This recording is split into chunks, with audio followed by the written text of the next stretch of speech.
Senhoras, senhores, votos de muita paz para todos nós. Há alguns anos, nós fazíamos um atendimento às pessoas de maneira diferente da atualidade. É natural que cada época nos adaptemos às suas exigências. Naquela época, nós atendíamos depois da reunião, porque as pessoas ouviam as palestras e aqueles que tinham problemas mais agudos ou necessidade de uma palavra amiga permaneciam e nós atendíamos até a madrugada, tranquilamente, e vivíamos num clima de muita afetividade cristã. Porém, a época mudou, as dificuldades tornaram-se mais graves. Transferimos-nos da Barão de Cotegipe, na calçada, para aqui. Ficou um pouco mais difícil a distância, o risco de qualquer movimento à noite. Então, nós atendemos aos necessitados espirituais e amigos antes da reunião. Fazemos aquela fila, se alguém deseja um autógrafo ou uma fotografia, qualquer coisa, porque agora a moda é a fotografia. Então,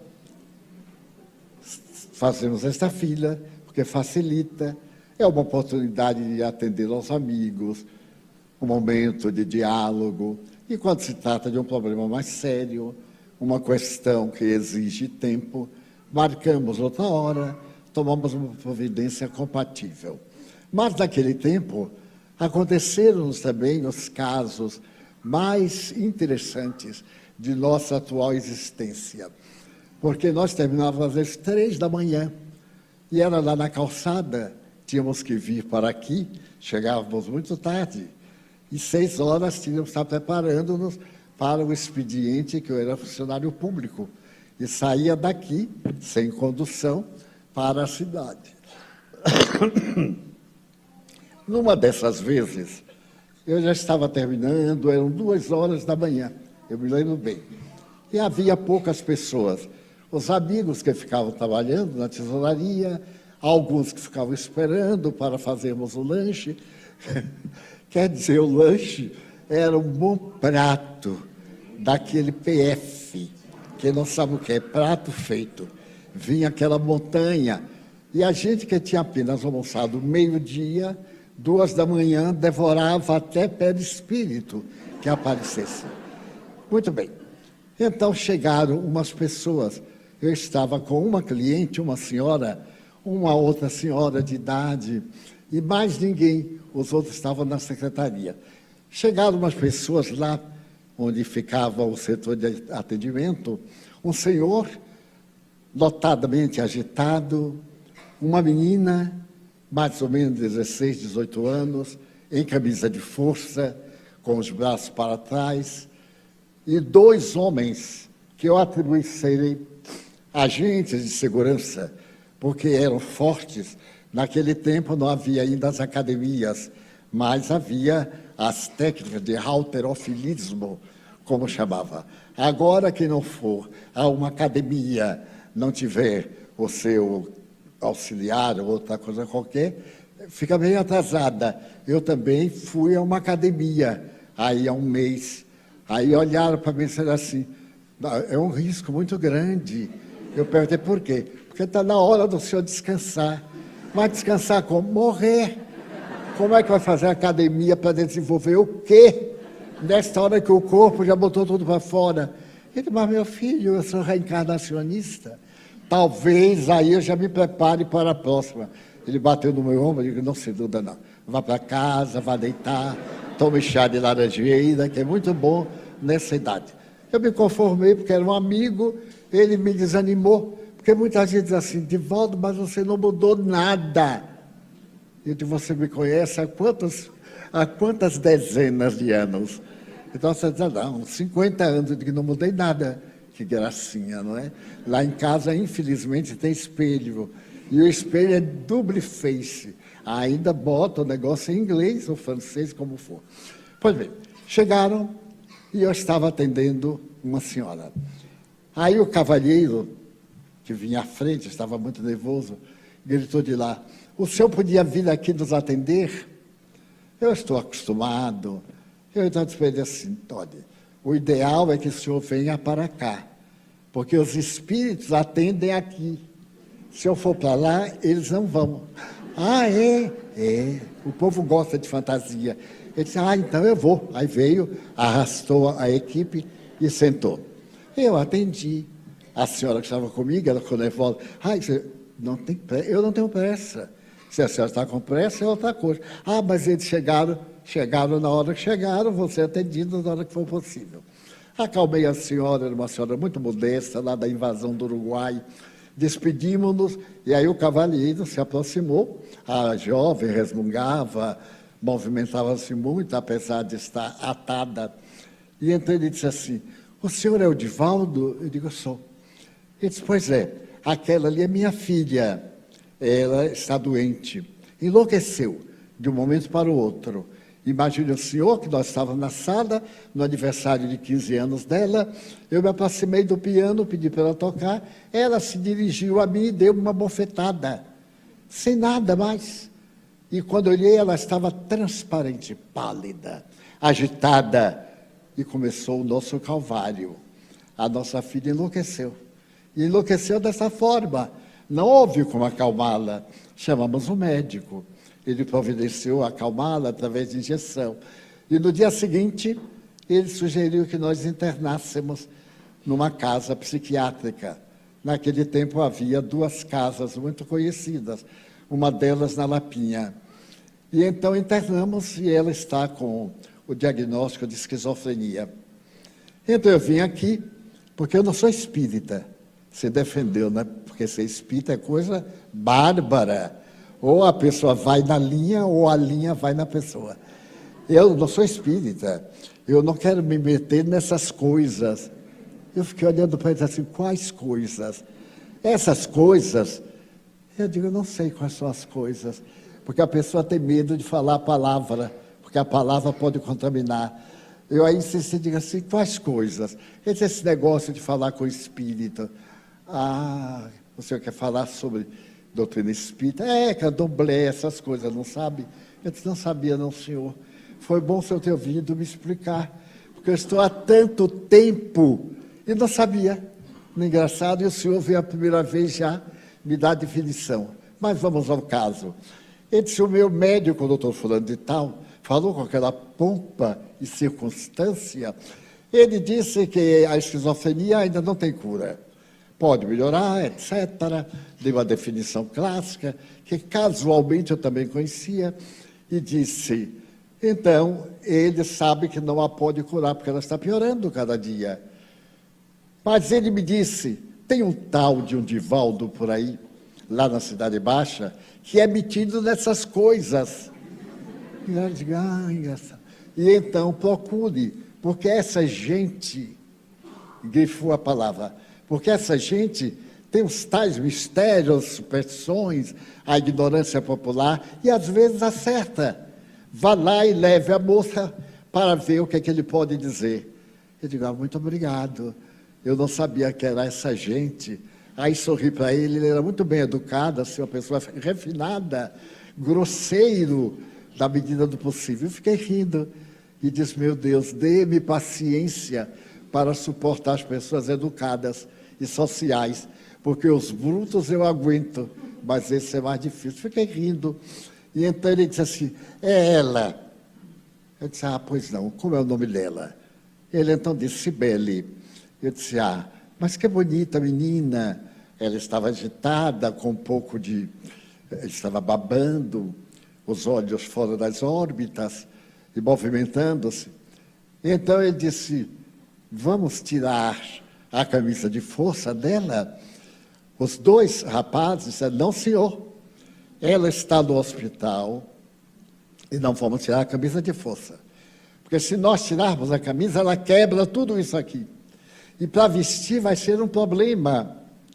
Ele disse: bem, eu não a atendo em camisa de força, porque aqui é a casa de Jesus Cristo, e ninguém aqui na casa de Jesus Cristo fica amarrado, porque ele não deixa. Eles não entenderam Mas e o que é que nós fazemos? Tiram a camisa de força. E se não tirarmos? Eu não atenderei. Porque na nossa casa eu faço o que eu quero. E quem vem de fora submete-se ou vai embora. Então não tem por que discutirmos. Aí preparei meus papéis, o cavalheiro de lá da porta disse assim, tira a camisa, que ela quebre tudo, quebre também ele. Aí com dificuldade desataram, os nós ficam nas costas, e ela então desembaraçou-se, ela estava de blue jeans, naquele tempo usava um terninho de blue jeans, e então ela levantou com os braços e veio na minha direção para me golpear. Mas como eu já estou acostumado, eu fiquei tranquilo. E quando ele estava mais ou menos a uns 5 passos, eu disse assim, meu irmão. Aí o senhor de lá gritou, é uma moça. Eu disse, não me ajude não, por favor. Pode ficar à vontade. Meu irmão, ele parou. Por que você está fazendo isto? Utilizando desta menina para alguma vingança contra os pais dela, porque ela não me parece ser devedora, mas o pai me parece. Aí aproveitei. O pai me parece, não é? Então você está se vingando dele. É verdade. Ele falou, nossa, acertei. E sorri para ele e disse assim, mas que vingança boba. Você a martiriza. Contrai um débito. Vai ter que pagar. Ele contrai um débito com você. E agora você está cobrando. Aí expliquei rapidamente, e ela se movimentava agitada, os olhos com uma manchazinha de sangue. Ele disse, meu filho, não faça isto. A vida é eterna. Você está aqui, apesar de já ter passado por um golpe muito doloroso. Como é seu nome? Ele disse, Celso. Eu digo, Celso, você é tão jovem. Pois é, sou jovem, mas sou infeliz. Por que infeliz, Celso? Porque ele, e apontou para o homem, é meu padrinho. E minha mãe, quando deu-me a esse bandido para batizar-me, ela seguiu a tradição, porque o padrinho de batismo é um segundo pai. A tradição diz, quando morrem nossos pais, nossos padrinhos tomam lugar. Mamãe morreu, ela era viúva, e ele me levou para a casa dele e me fez escravo. Ele tem uma padaria, você sabia? Eu disse, não, não sabia. Tenho, miserável, tenho uma padaria. E me botou para trabalhar na padaria.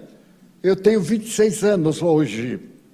Em verdade, era mais porque se passou um largo período que ele estava em perturbação e não se deu conta.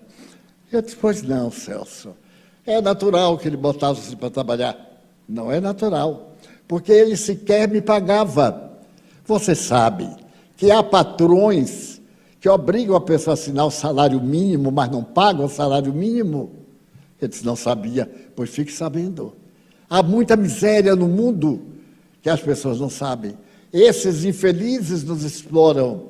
E um dia nós tivemos uma discussão, eu avancei para esbofeteá-lo, senti uma dor no peito, caí e não me lembro de mais nada.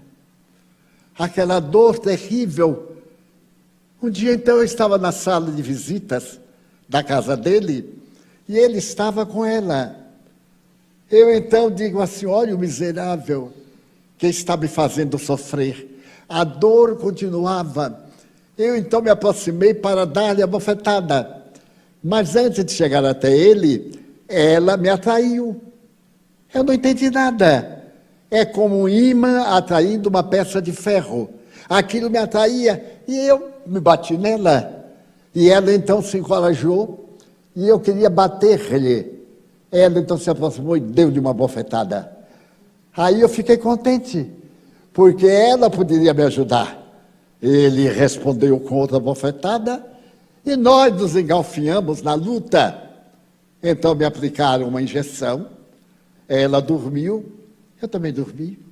E quando eu acordei, eu estava no hospício, louco de um lado para outro, e ela também assim abobalhada, desvairada. Agora que já se passaram alguns dias, eu sei o que é isto, sei que já morri, mas ninguém morre. Eu estou aqui para me vingar dele. Eu disse, mas é uma vingança boba, porque ela sofre, as leis divinas liberam-no. Agora, por que ela vai sofrer se ela não lhe fez mal nenhum? Porque ela deve ter feito mal a outros. E as leis não são individualistas. Nós desorganizamos as leis universais e reorganizamos-las, desde que nós restauremos o bem, recuperemos aqueles a quem fizemos o mal. Nós nos sintamos quites e Deus nos libera. Ele disse, não estou entendendo nada. Eu digo, não se preocupe, vamos conversar um pouco. Você foi morar na casa dele porque sua mãe desencarnou, morreu? Ele disse, foi. Eu digo, ela está morta há quanto tempo? Ele parou e disse, eu não sei esse negócio de tempo. Eu disse, calcule algo, alguma festa, alguma coisa. Ele se lembrou da festa da Conceição da Praia. E eu sei, eu sou ex-católico, que era o dia 8 de dezembro. Aí eu calculei, ele deveria estar desencarnado há uns 8 anos. E agora foi o momento em que ele despertou para a realidade. Mas encontrando nela uma mediunidade, uma afinidade psíquica, ele se acoplou ao perispírito, que é o chamado corpo astral, e incorporou.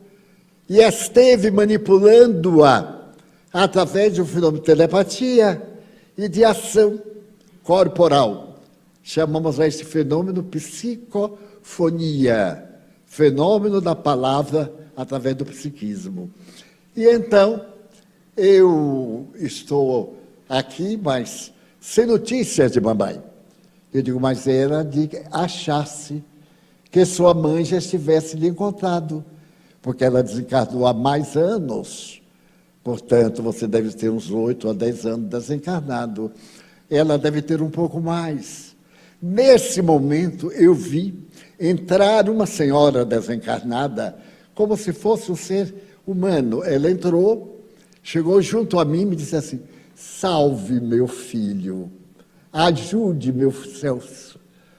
Eu me senti comovido com aquela senhora humilde, bem modesta, chorando e pedindo pelo filho. A ternura das mães é incomparável. Eu disse, Celso, vamos então tentar encontrar sua mãe. Você sabe orar, rezar? Eu disse, sei, todo mundo sabe rezar. Quando eu era pequeno, minha mãe me botava entre as pernas e me ensinava o Padre Nosso. Eu digo, eu também, minha mãe me ensinou. Então vamos rezar o Padre Nosso, para você poder sair dessa faixa. Você já viu o rádio? A gente mexe aquele ponteirozinho e muda de estação. A gente muda de faixa vibratória. Tudo vibra em faixas próprias. Então você está numa faixa, digamos, abaixo de 0. E mamãe está numa faixa 20 acima de 0. Você precisa subir para facilitar o intercâmbio. E ela ao meu lado. Então eu disse, repita comigo, Pai Nosso, que estás nos céus. De repente ele estava aqui ao lado direito, a mãe aqui a esse lado. Ele olhou e viu-a. Então ele deu um grito, através da menina, mamãe! E caiu de joelhos de frente da mãe. A mãe então enlaçou ternamente, retirou da aura, do campo vibratório em que ele se comunicava. A menina ia desmaiando, eu segurei, sentei-a e a mãe pegou e o levou. A menina despertou, assim aturdida, dementada, e viu o pai. O pai, então, se aproximou e ela perguntou, papai, aonde estamos? E ele disse, está na casa de um amigo, minha filha. Aqui é parte do hospital. Então tiraram você do hospital para ficar aqui uns dias conosco. Você esteve doentezinha, não é? Ela disse, eu senti um desmaio e não me lembro de nada que aconteceu nesses dias. Eu digo, é natural, mas isso passa. Você vai poder dormir hoje, sem tomar remédio. e disse aos enfermeiros: não deem remédio a ela hoje. Eles ficaram me olhando desconfiados. E então acariciei-lhe a cabeça e disse: Cibele, seja bem-vinda, minha filha. Você conhece Jesus? Conversei um pouquinho. Ela tinha poucas ideias. A ideia normalmente que tem alguns religiosos: Jesus está lá. Quando morrer, a gente dá um jeito. E eu estou cá. Essas ideias imperfeitas que os religiosos não preocupam de explicar às pessoas. A gente nasce, vive, desencarna, sem saber de muita coisa da realidade da encarnação. E então disse para ela: você agora vai ter que rezar. Rezar muito, pedir a proteção de Jesus, pedir a proteção de Maria Santíssima. E ela disse: estou com tanto medo, estou com frio. Eu disse: é assim mesmo. E o pai disse: e agora, seu Divaldo, ela já está boa. Eu disse: não, senhor. Não se fica bom por passe de mágica. O espírito que a atormentava, seu inimigo, fiz questão de frisar, foi afastado para que ela possa ter repouso. Depois ele vai voltar e vai continuar cobrando a dívida. O dinheiro que o senhor não pagou a ele, apesar de ter assinado um contrato de pagar o salário mínimo. Não, mas isso todo mundo faz. Eu digo: a gente vai discutir isso depois. Agora é sua filha.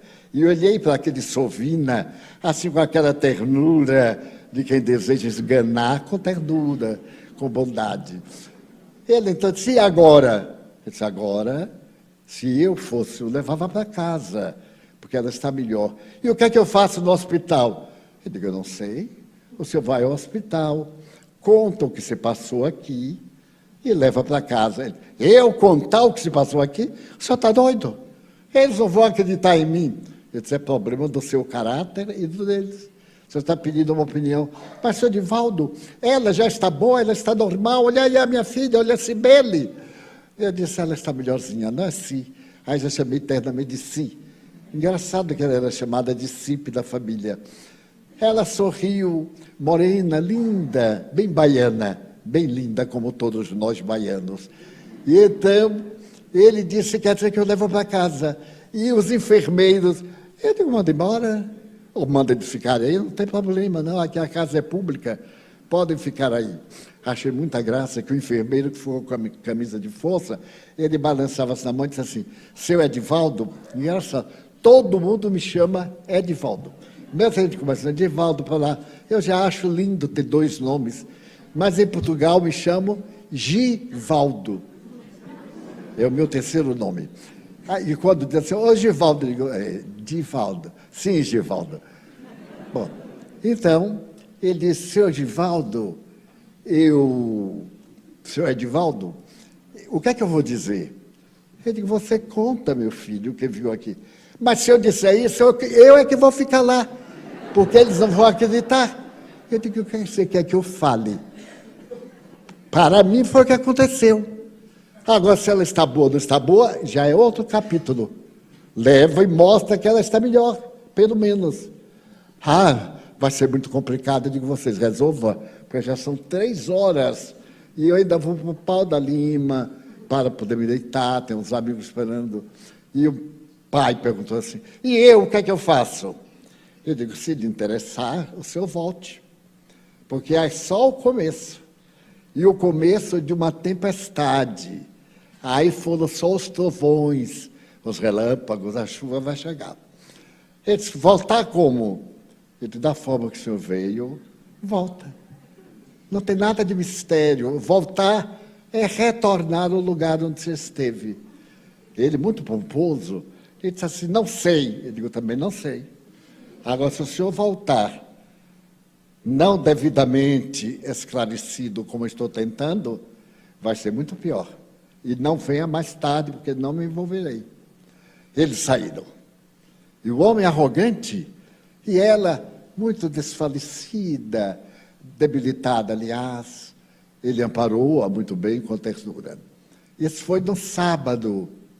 Na terça-feira, estávamos na reunião, e ele chegou um pouco mais tarde.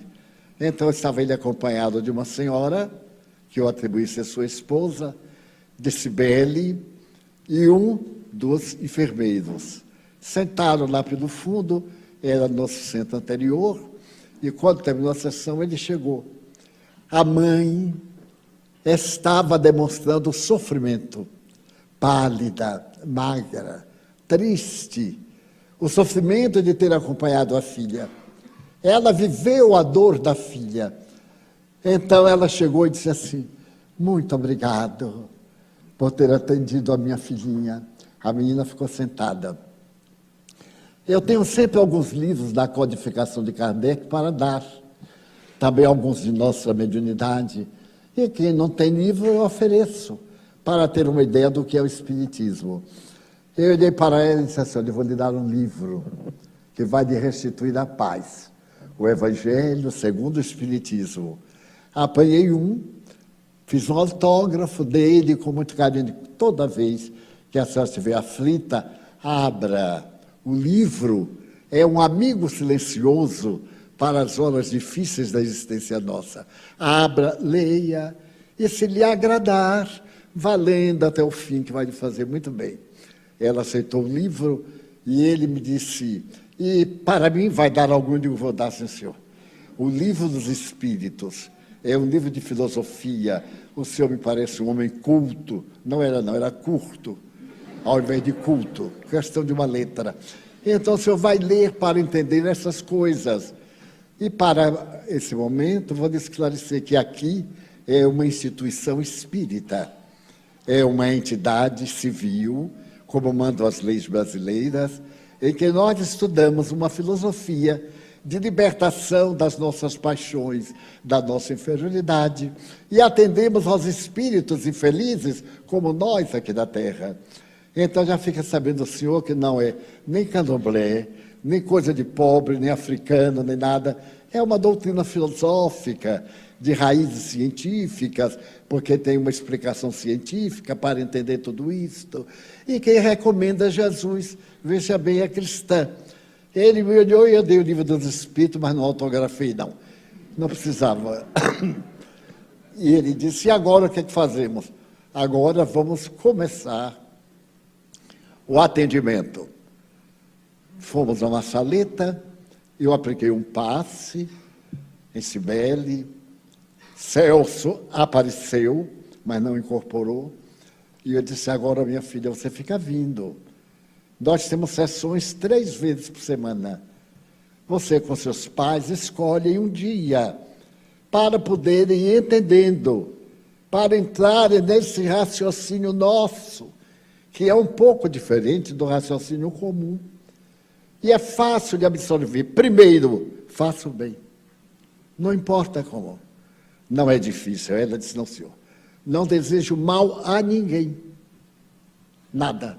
E para você, eu vou ler deste livro, O Principiante Espírita, para você ver o que é. Vá tendo. E vem. Eles passaram a frequentar. Passaram a frequentar. Uns 3 meses depois, os espíritos me autorizaram levá-la à sessão mediúnica.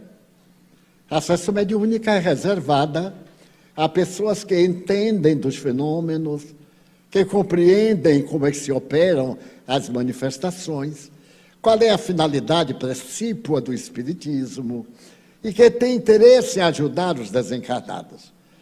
Eles ainda não estavam nesse grau, nessa condição, mas convidamos, porque era necessário que ela ouvisse a comunicação dele através de outro médium.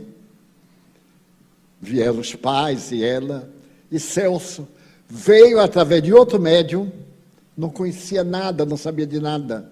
Referiu-se ao pai da moça, dialogou com ele, falou de como ele era maltratado. O médium não sabia de nada. E ele ficou aturdido, supondo que era uma armação. Eu disse para ele: não julgue nada, ouça. Ouça e raciocinaremos depois. Então, o nosso evangelizador, o técnico em conversação com os espíritos, o doutrinador, começou a falar.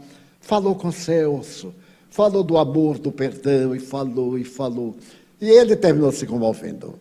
Comoveu-se e prometeu que ia fazer o possível para não perturbar mais Cibele. A sessão terminou, eu expliquei a ele, ela me fez 1000 perguntas de uma só vez, eu respondi apenas o que valia a pena, e eles ficaram frequentando. 6 meses depois, Celso veio, pediu perdão, afastou-se, os guias levaram-no para a espiritualidade, e a família ficou ajustada novamente, e ficamos amigos.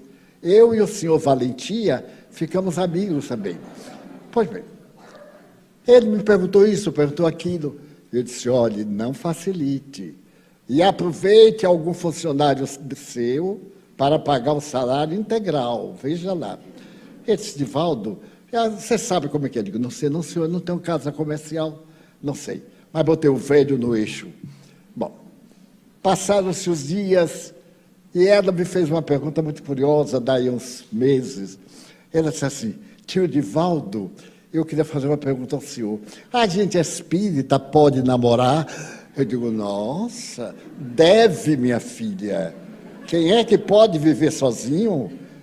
Deve namorar, sim. Mas no seu caso, não namore com um só, namore com 2, 3, porque quando namora com um só é perigoso, fica apaixonada. E quando namora com 2, 3, até resolver quando é que vai ficar, não fica com nenhum. Ela achou muita graça. E eu perguntei, por quê? Ela disse, olha, tio, é o seguinte, o pai ali, né, seu Valentia. Ela disse assim, porque tem um rapaz que quer namorar comigo. Eu disse, você também. Eu digo, então namora. Mas papai, eu digo, não dá importância não. Ria para ele e vá namorando. E vá namorando. Traga para eu conhecer aqui na sessão, porque eu poderia ver se ele estava em condições de um namoro firme, com objetivo, ou se era passatempo, distração juvenil.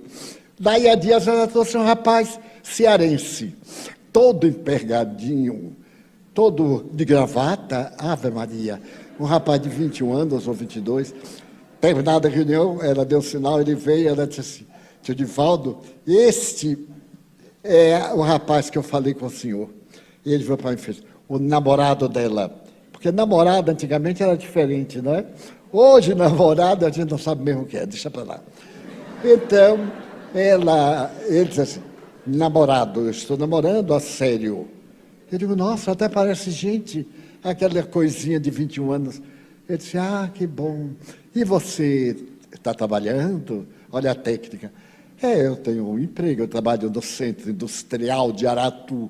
Eu digo assim, ganha um bom salário. Centro Industrial de Aratu. Ele pode casar com ela. E então, o seu namoro é para valer? Eu disse, senhor, ela me mete tanto medo do pai dela, o que é que ele pode fazer? Na última hipótese, nós fugimos, eu digo, época romântica de Romeu e Julieta, já passou, olha, há muitos séculos, mas fiquei calado. E ele me contou a sua procedência, a sua família cearense, e então pretendia convidar o pai para vir fazer o pedido. Eu digo, nossa, é sério? Mas primeiro deixe ela se formar, você terminar seu curso, não há pressa, para encurtar a história. Meses depois, ele continuou frequentando a reunião. E eu disse, minha filha, conte a seu pai que está com o namorado.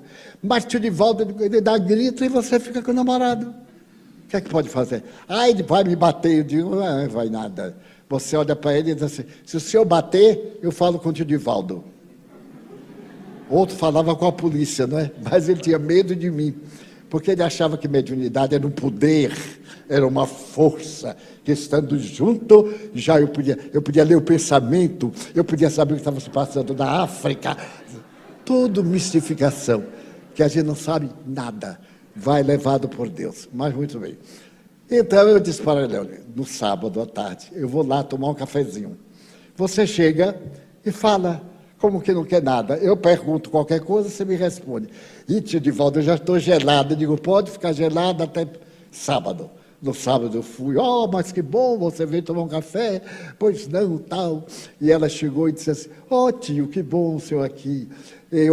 Se eu soubesse que o senhor vinha, eu tinha falado com o Fernando. Ele, qual Fernando, o seu namorado? O homem esbugalhou os olhos, como se tivesse visto um ET. Ele olhou para ela e falou assim, o quê?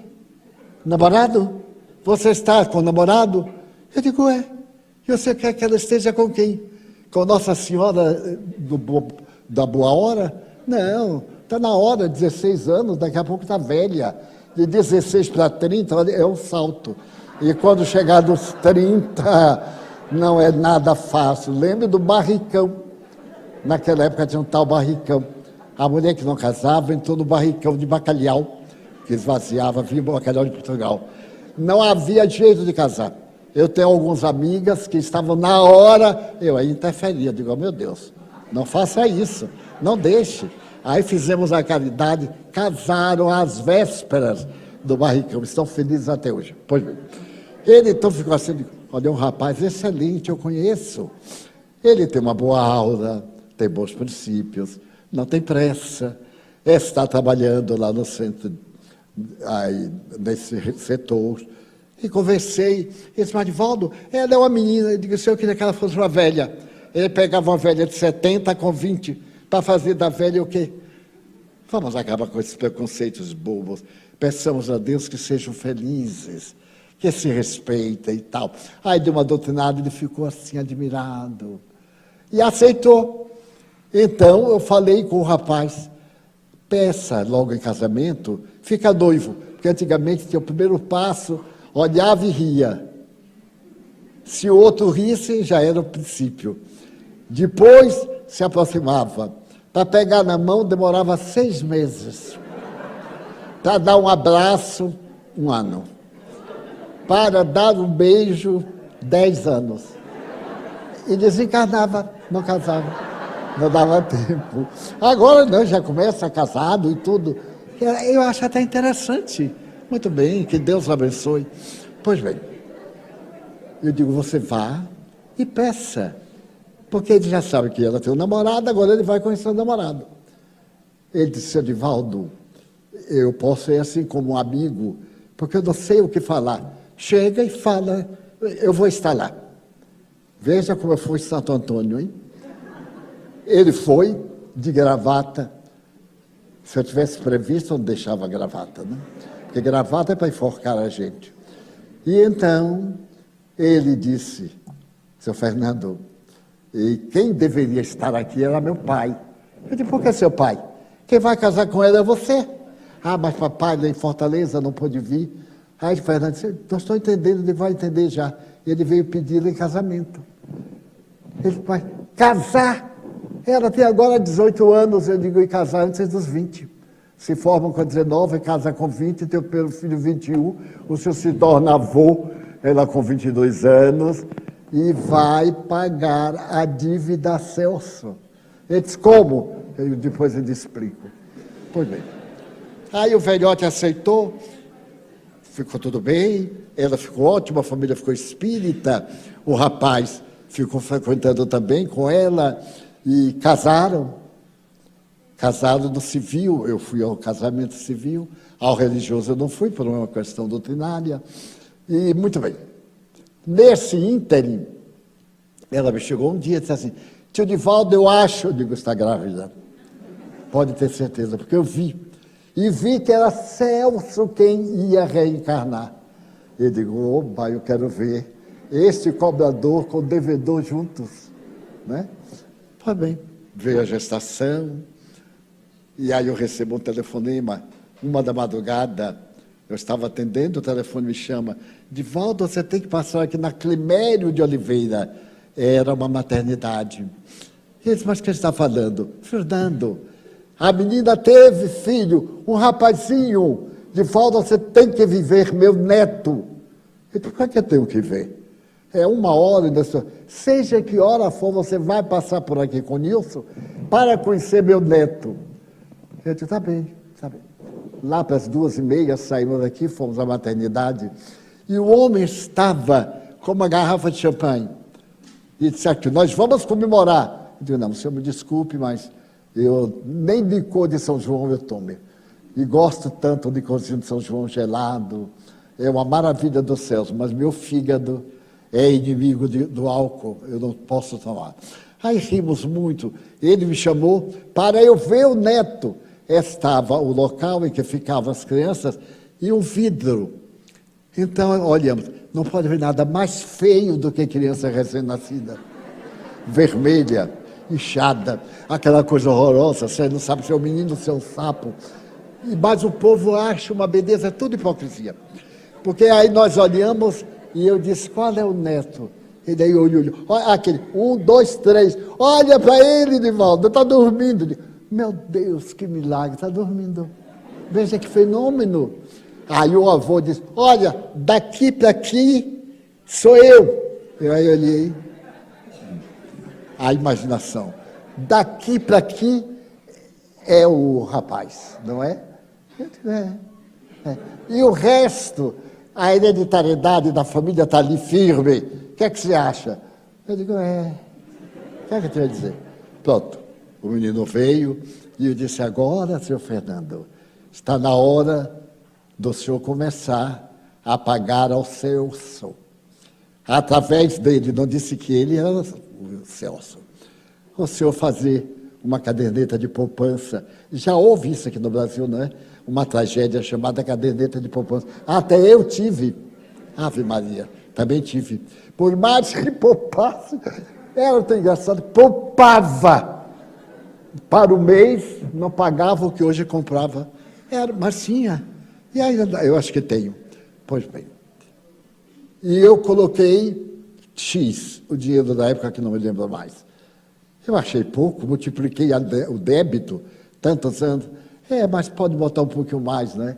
Ele é seu herdeiro único, não é verdade? E tudo que o senhor tem vai passar para ele. Veja a vida como é curiosa. O que ele não pagou, pagou diferente. Já notaram pessoas riquíssimas que deixam os bens para o estranho? É o devedor pagando ao credor, que veio às vezes de outra família. Pois bem, e o meninozinho foi crescendo, e quando ele completou 1 ano, o avô já tinha mais intimidade comigo e disse que quer fazer uma pergunta. Você pode me dizer quem é meu neto? A reencarnação de quem? Ele disse, isso é muito relativo. Não soma, não é nada positivo. Mas, Divaldo, eu tenho uma curiosidade mórbida. Eu digo, eu sei. Mas o que adianta eu lhe dizer? O que adianta lhe dizer? Ele disse, mas eu gostaria tanto. Será que ele é um dos apóstolos de Jesus? Eu disse, quem sabe, né? A vida é cheia de surpresas, quem sabe? E se não for um dos apóstolos, é um discípulo de Jesus. Mas o apóstolo era melhor. Não é verdade? Eu disse, é verdade. Passa o tempo. 3 anos depois, o menino era um terrorista do Hamas. Era uma tragédia grega. Brigava com o avô, xingava. Não sei onde ele aprendeu, trouxe da outra encarnação. E um dia, o avô me pergunta, Divaldo, você vai me dizer, porque esse menino não é gente. Eu adoro ele. O danadinho vem e me chuta a canela. Eu vou beijar, ele me morde. Eu digo, nossa, herança canina? Como? Para você ver. O que é que eu faço? Eu digo, ame. Será que ele é meu inimigo? Absolutamente não. É o espírito em prova. Naturalmente, o senhor tem dívidas do passado e está resgatando. Ela frequentava já mediúnica. Ele, o avô, também. Celso, agora com outro nome, foi crescendo. Aos 10 anos, ele me pegou uma hora e disse assim, vô, eu tenho tanta raiva do meu avô. Eu disse, mas por que, meu filho? Não sei. Eu olho para ele e tenho vontade de bater nele. Ele, mas você já bateu muito quando era criança. Mas, meu avô, o que é que eu faço? Eu digo, olha, meu filho, você é evangélico, você recebe instruções do evangelho infantil. todo domingo, às 8 da manhã, nós temos tarefas para jovens e crianças. Então, a reencarnação, ele deve ser algum espírito que lhe devia alguma coisa, e você veio para resgatar, e não para complicar. Então, abraça seu avô, ele já está velhote, e todo velho gosta desses dengos, dessas coisas. Diga para ele que gosta, mas eu não gosto. Eu digo, então faça o seguinte, vô, eu não gostava nada de você, mas você, agora eu estou gostando. Ah, é? Eu digo, é, vai terminar gostando. A gente tanto mente que acredita na mentira. Daí a tempos. E ele foi indo. Ficaram muito amigos. E o avô, quando ele completou 15 anos, passou metade dos seus bens atuais para ele. Porque nesse ínterim, aquele homem valente, grotesco, se havia transformado profundamente no verdadeiro cristão. O conhecimento da reencarnação dele fez um homem gentil. Bom, eu terminei por dizer-lhe, quando o menino já era um rapazinho, eu digo, esse afeto que você tem por ele é o seu espírito resgatando a dívida. Ame-o, deixe-se amar e continue. Por que estou trazendo isto hoje? Porque ele desencarnou há uma semana. E somente agora eu soube hoje da sua desencarnação. E o avô, que está aqui me ouvindo, me pediu para que contasse a história de que eu participei, pessoal, vivamente, acompanhei por mais de 20 anos. Então, todo o bem que a gente faz, ou todo o mal, é para a gente mesmo. O Espiritismo nos ensina que o sentido da vida é amar. Que a melhor maneira de ser feliz é amar.